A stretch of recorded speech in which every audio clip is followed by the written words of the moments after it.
कहा जाता है कि तन स्वस्थ तो मन भी स्वस्थ, और तन या शरीर को स्वस्थ बनाने में हमारे पेट और पाचन क्रिया का बड़ा योगदान है।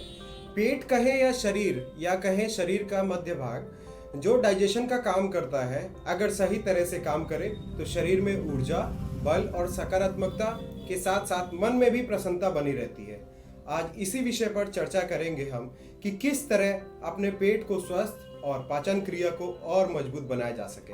हमारे साथ हैं इस विषय पर चर्चा करने के लिए डॉक्टर आमिर, होम्योपैथिक चिकित्सक हैं। तो चलिए इनसे बात करते हैं। डॉक्टर आमिर, स्वागत है आपका हमारे चैनल पे। जी जी, शुक्रिया, बहुत बहुत शुक्रिया आपका।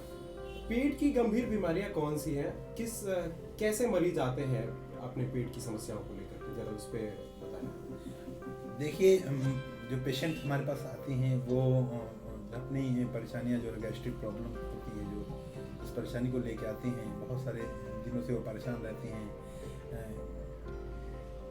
ज़्यादा मसाला खाने से, ज़्यादा जो है बाहर का खाना खाने से उनको जो है पेट की प्रॉब्लम होना शुरू हो जाती है। बहुत सारी गलत मेडिसिन है जो एलोपैथ की होती है, वो खाने से जो है आपका प्रॉब्लम शुरू हो जाती है। और पेट की समस्याएं क्या हैं, जैसे गैस बनना और पेट दर्द आमतौर पर लोगों में, बच्चों में देखा जाता है, या पेट में बच्चों में कीड़े पड़ना, तो ये सारी चीज़ें कैसे होती है? क्या गंदा खाना खाने से, क्या कंटामिनेटेड पानी, दूषित पानी पीने से भी पेट में कोई समस्या होती है, या कुछ और क्या वजह है? नहीं, ऐसी कोई बात नहीं है। देखिए, हम जो रोज़मर्रा की ज़िंदगी में खान पान खाते हैं, उसी से हमें गैस की प्रॉब्लम होती है। क्योंकि हमारे बॉडी का एक सिस्टम है, वो जो है डाइजेशन का सिस्टम बना हुआ है। अगर वो प्रॉपर तरीके से डाइजेस्ट नहीं कर रहा है फूड्स को, या कोई मेडिसिन को, या आपके जो है किसी भी प्रकार की चीज़ें आप खा रहे हैं, उसको अगर वो डाइजेस्ट नहीं कर रहा है, तो प्रॉब्लम, आपको गैस्ट्रिक प्रॉब्लम शुरू हो सकती है। क्या बढ़ा हुआ पेट, कहते हैं कि काफ़ी लोग परेशान रहते हैं कि पेट बढ़ा हुआ है, वजन बढ़ गया है, तो क्या बढ़ा हुआ पेट किसी तरीके की परेशानी को, नई परेशानी को जन्म देता है? हाँ, आपने सही बोला। देखिए, बड़ा पेट जो है वो परेशानी की बात ही होती है। आपका सीने से आगे का पेट नहीं निकला होना चाहिए, सीने के अंदर होना चाहिए। उस वजह ये है कि डाइजेशन प्रक्रिया आपकी बहुत ही स्ट्रांग रहेगी। आपका पेट निकला रहेगा तो वो क्या है, चर्बी रहेगी। चर्बी की वजह से जो है डाइजेशन, जो एसिड बनता है खाने से, वो डाइजेस्ट नहीं हो पाता, वो एसिड डाइजेशन कर नहीं पाता है। इस वजह से गैस्ट्रिक प्रॉब्लम वगैरह हो जाती है आपकी, बहुत सारी प्रॉब्लम शुरू हो जाती है। और हमें बताएं कि पेट में जो पथरी होती है, आगे चल के क्या गैस पथरी का कारण बनता है? क्या आपकी क्या राय है इस पे? हाँ, आपने सही बोला। जो है पथरी जो है वो गैस का कारण हो सकती है, होती ही है, हो सकती नहीं, होती ही है। इस वजह से आप जितने भी कंटामिनेटेड फूड्स वगैरह हैं या वाटर हैं, इसको इनहेल करते हैं, खाते हैं, पीते हैं, तो वो एक तरह से जाके कहीं ना कहीं कलेक्ट होता है, वो डिजॉल्व नहीं होता। इस वजह से वो स्टोन फॉर्मेशन हो जाता है किडनी के अंदर, गॉल ब्लैडर के अंदर। तो इसी वजह से आपको गैस की प्रॉब्लम हो सकती है। कहते हैं कि खाना पचने में कम से कम 6 से 8 घंटे का समय लगता है। तो आप बताएं कि जो हमारी डेली रूटीन है, उसमें खाना खाने का सही टाइम क्या होना चाहिए? हाँ, ये आपने कहा कि खाना जो है वो 6 to 8 आवर्स तक जो डाइजेस्ट होता है, सही बोला।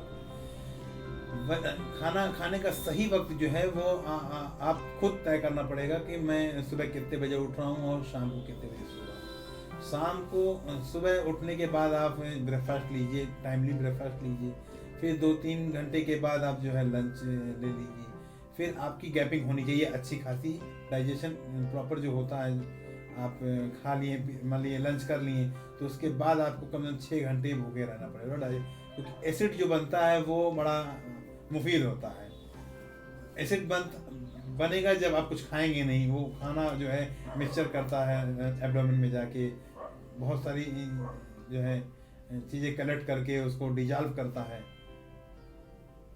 तो ये बताएं कि खाने पीने का तो सही, अगर क्या खाने में क्या ऐसा लिया जाए कि सुपाच्य भोजन सबको करना चाहिए, या फिर कुछ और खाने की जो शैली है, जो ट्रेडिशनल जो इंडियन फूड है, क्या वो सही है पेट को लेकर के, पाचन क्रिया सुधारने को लेकर के, कि आपकी क्या राय है?